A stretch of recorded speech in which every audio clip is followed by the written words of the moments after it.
जी हाँ दोस्तों, आज का थंबनेल देख करके आप चौंक गए होंगे। रफ़ी साहब के मैं 5 नायाब गीत आपके सामने इस तरीके के लेके आया हूँ।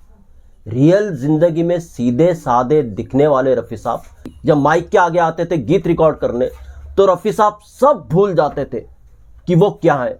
उनको याद रहती थी सिर्फ और सिर्फ फिल्म की सिचुएशन, और उस सिचुएशन के हिसाब से रफ़ी साहब अपनी आवाज़ को बदलते थे, मॉड्यूलेट करते थे। जी हाँ, बात यहीं से शुरू होती है। मेरा मकसद वीडियो बनाने का क्या है, कुछ और मेरा मकसद है इस वीडियो बनाने का, ये मैं आगे जाकर के आपको बताऊंगा। रफ़ी साहब कैसे अपनी आवाज़ को बदलते थे, मॉड्यूलेट करते थे। दोस्तों, इन 5 गीतों की झलकियां इस बात को कंफर्म करती हैं कि रफ़ी साहब पूरा सिचुएशन के हिसाब से अपनी आवाज़ को बदल दिया करते थे। कौन से ये नायाब 5 गीत है रफ़ी साहब के जिनमें उनका बिल्कुल अलग अंदाज है, और उन सिचुएशंस को अमर किया है रफ़ी साहब ने जिस सिचुएशंस पे ये गीत पिक्चराइज हुए हैं। कौन से ये 5 नायाब गीत हैं, इनकी झलकियां मैं आगे जाकर के आपको दिखाऊंगा। बने रहिएगा वीडियो के अंत तक मेरे साथ। दोस्तों, अगर आप चैनल पे नए हो तो मेरे चैनल को सब्सक्राइब कर लीजिएगा, बेल आइकन भी प्रेस कर लीजिएगा ताकि नोटिफिकेशन आप तक पहुंचती रहे। नमस्कार, मैं महेश कोहली, बॉलीवुड संगीत के स्वर से। जी हाँ दोस्तों, मेरा जो वीडियो बनाने का मकसद है वो ये है। मैं अभी कुछ दिन पहले यूट्यूब पे रफ़ी साहब का एक गीत सुन रहा था। बड़ा खूबसूरत ये गीत था, 1966 की मूवी का ये गीत था। इस गीत में रफ़ी साहब ने अपनी आवाज़ का जो इस्तेमाल किया बिल्कुल नायाब तरीके से किया, अलग तरीके से किया। तो रफ़ी साहब के कुछ चाहने वालों ने इसी गीत के नीचे अपने कमेंट्स किए हुए थे, और उन कमेंट्स में उन्होंने एक लेजेंडरी गायिका का नाम लिया था कि कैसे वो रफ़ी साहब को बोल सकती हैं कि रफ़ी साहब वॉइस को मॉड्यूलेट नहीं करते। तो मुझे भी लगा, मैंने भी उस लेजेंडरी गायिका के वो इंटरव्यूज देखे हुए जिसमें वो कहती हैं कि रफ़ी साहब अपनी वॉइस को मॉड्यूलेट नहीं करते थे। खैर, मुझे वो इंटरव्यूज देख करके ज़्यादा हंसी आई थी उस समय कि ये इतनी बड़ी गायिका जिन्होंने रफ़ी साहब के साथ खुद काम किया है, वो ऐसी बात क्यों बोल रही है। मगर जब मैंने उस गाने के नीचे ये कमेंट पढ़ा, उस गायिका के बारे में ऐसा उन्होंने लिखा हुआ था, मुझे बात जायज़ लगी। मुझे लगा कि रफ़ी साहब के वाकई कुछ गीत ऐसे दिखाने चाहिए कि जहाँ पर वो जवाब मिल सके कि रफ़ी साहब अपनी आवाज़ को मॉड्यूलेट कैसे करते थे, और उस दौर में अपनी वॉइस को उन्होंने मॉड्यूलेट किया, मॉड्यूलेशन दिया कि जब सोच भी नहीं सकता था कोई मेल सिंगर, शायद ही किसी मेल सिंगर ने ऐसा किया हो। रफ़ी साहब तो हर फील्ड में माहिर थे गीत की, हर विधा में माहिर थे संगीत की, चाहे वो गज़ल हो, चाहे वो कव्वाली हो, चाहे वो सैड सॉन्ग्स हो, चाहे वो रोमांटिक सॉन्ग्स हो। फिल्म की कोई भी सिचुएशन हो, रफ़ी साहब की आवाज़ परफेक्ट होती थी वहाँ पर। और इन 5 गीतों की तो बात ही अलग है। सिचुएशन को अमर कर दिया साहब रफ़ी साहब ने अपनी वॉइस देखकर ऐसी सिचुएशन पर, और जिन पे वॉइस पिक्चराइज हुई, मैं तो कह रहा हूँ उस वक्त के हीरो वो धन्य थे।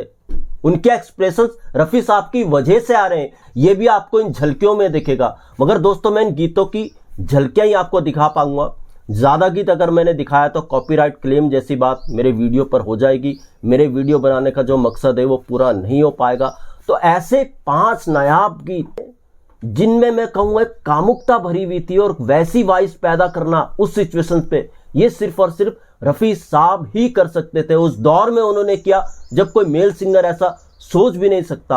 अब इससे ज़्यादा मॉड्यूलेशन क्या होगा साहब, कोई इसका मुझे जवाब दे सकता है तो कमेंट बॉक्स में ज़रूर लिख के दें। उन गीतों को सुनने के बाद कोई कहे कि उनकी वॉइस में मॉड्यूलेशन नहीं था, तो ये तो बात ही अलग हो जाएगी दोस्तों। इससे ज़्यादा मॉड्यूलेशन क्या होगा, वो जो महान गायिका ने कही है अपने इंटरव्यूज़ के दौरान कि रफ़ी साहब मॉड्यूलेट नहीं करते थे। किसी और सिंगर के बारे में भी वो कह रही थी उनकी वॉइस में मॉड्यूलेशन था, मॉड्यूलेट करते थे।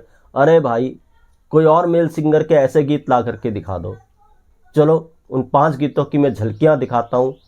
अब इस एंगल से आप इन गीत को सुनेंगे, आपकी समझ में सारा आ जाएगा। जी हाँ, मैंने पहला गीत उठाया है, 1967 में फिल्म आई थी अमन, राजेंद्र कुमार और सायरा बानो। एक ऐसी सिचुएशन जहाँ पे गर्मा गर्मी है रोमांस के बीच में, राजेंद्र कुमार साहब, सायरा बानो जी, और गर्मा गर्मी हो रही है रोमांस के बीच में, उठा पटक सी हो रही है रोमांस के बीच में, मन मचल रहा है नायक का, नायिका शर्मा भी रही हैं, अपने मन को मना भी रही हैं। कुछ ऐसी गर्मा गर्मी इस सिचुएशन में थी। तो इस सिचुएशन के अंदर एक गीत आता है जिसको शंकर जयकिशन साहब ने बड़ी खूबसूरती से कंपोज किया, मगर रफ़ी साहब ने जिस तरीके से गाया ये चौंकाने वाला था। सायरा जी तो अपनी जगह पे लगभग परफेक्ट थी, उन्होंने जिस तरीके के एक्सप्रेशन दिए वो गजब के थे। लेकिन अगर आप राजेंद्र कुमार साहब को देखोगे, अगर आप रफी साहब की वॉइस को म्यूट कर दोगे ना, तो फिर राजेंद्र कुमार साहब का जो एक्सप्रेशन है वो क्लियर नहीं है।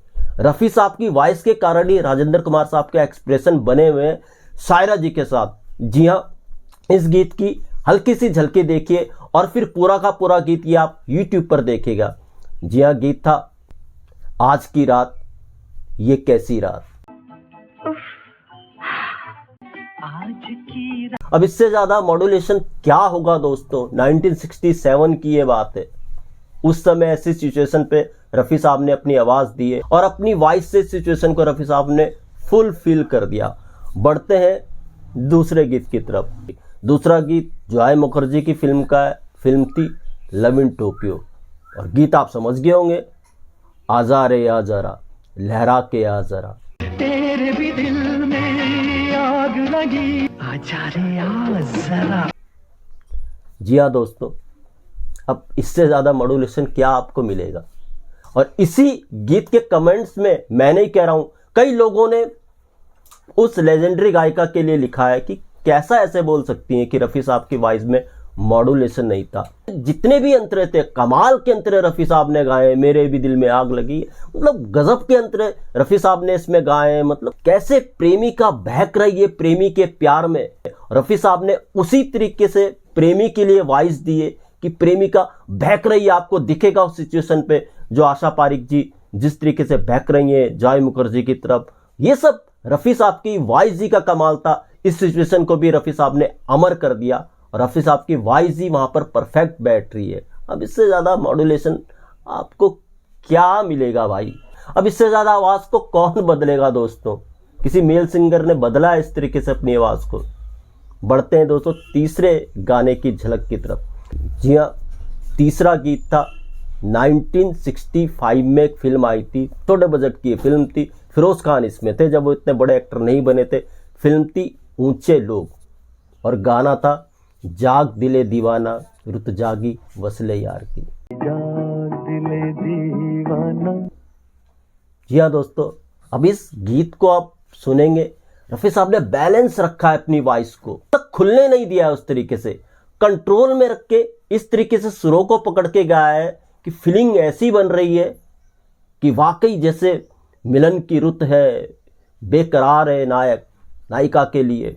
उस तरीके की वॉइस उन्होंने किया, कंट्रोल में रख करके इस गीत को गाया और परफेक्ट सुरों को लगाया। इससे ज्यादा मॉड्यूलेशन और क्या होगा दोस्तों, कोई मुझे बता दे। चौथा गीत दोस्तों, चौथा गीत फिल्म हीर रांझा का है जो 1970 में आई थी और यह गीत था मेरी दुनिया में तुम आए।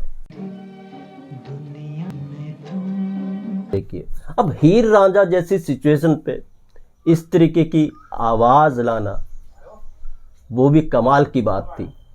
अब इससे ज्यादा मॉड्यूलेशन आप किसे कहेंगे, कोई बताए।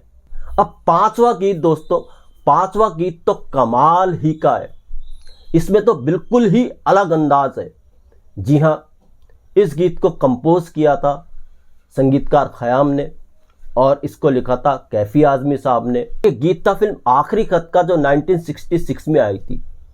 इसमें देखिए दोस्तों, एक ऐसा रोमांस जो नेक्स्ट लेवल का था, लिरिक्स भी नेक्स्ट लेवल के थे, जिसमें इंसाफ सिर्फ और सिर्फ रफी साहब ही कर सकते थे। और कुछ देर ठहर, और कुछ देर ना जा, और कुछ देर ना जा, और कुछ देर ठहर, और कुछ देर ना जा। ये आखिरी खत का गाना है। इसमें एक अंतरा है कमाल का, रात बाकी है अभी रात में रस बाकी है, पाके तुझको तुझे पाने की हवस बाकी। वो जो हवस आता है ना, ये कमाल का है। आपने इसकी जो इतनी भी झलकियां देखी होंगी, आप पूरा गीत YouTube पर जाकर के सुनोगे तब जाकर के आपको समझ में आएगा। और शायद इस गाने में ही फिल्म की पूरी सिचुएशन बदलती है और उस सिचुएशन को बैलेंस किया रफी साहब ने। तो आप सोचिए यार, इससे ज़्यादा कोई और सिंगर क्या अपनी वॉइस को मॉड्यूलेट करेगा। उस दौर में किस सिंगर ने ऐसा किया है, किस मेल सिंगर ने ऐसा किया है रफी साहब से अलग, कोई कमेंट बॉक्स में अगर किसी को जानकारी हो तो लिख करके दे सकता है। मेरा वीडियो बनाने का मकसद सिर्फ यही था, रफ़ी साहब के बारे में अगेंस्ट जितने भी ऐसे वीडियो हैं यार, वो मॉड्यूलेट नहीं करते थे, ये सब बातें किस लेजेंडरी सिंगर ने कही है, तो ये थोड़ा सा दुखदाई बातें हैं।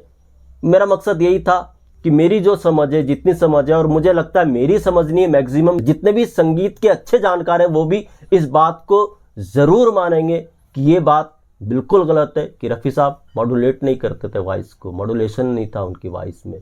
तो ये पता नहीं किसी के मन में ऐसा क्या था रफ़ी साहब के बारे में, क्यों ऐसा वो कहती थी, समझ से परे। मैं उनका नाम नहीं लेना चाहता, मगर इन 5 गीतों की झलकियाँ देख करके ये साबित होता है कि जितना रफ़ी साहब मॉड्यूलेट कर सकते थे अपनी वॉइस को, उतना दूसरा सिंगर कोई और कर ही नहीं सकता था, ना किसी ने किया है उस दौर में। 60 के दशक में रफ़ी साहब ऐसा कर चुके हैं जो आज के दौर में भी नहीं कोई कर सकता।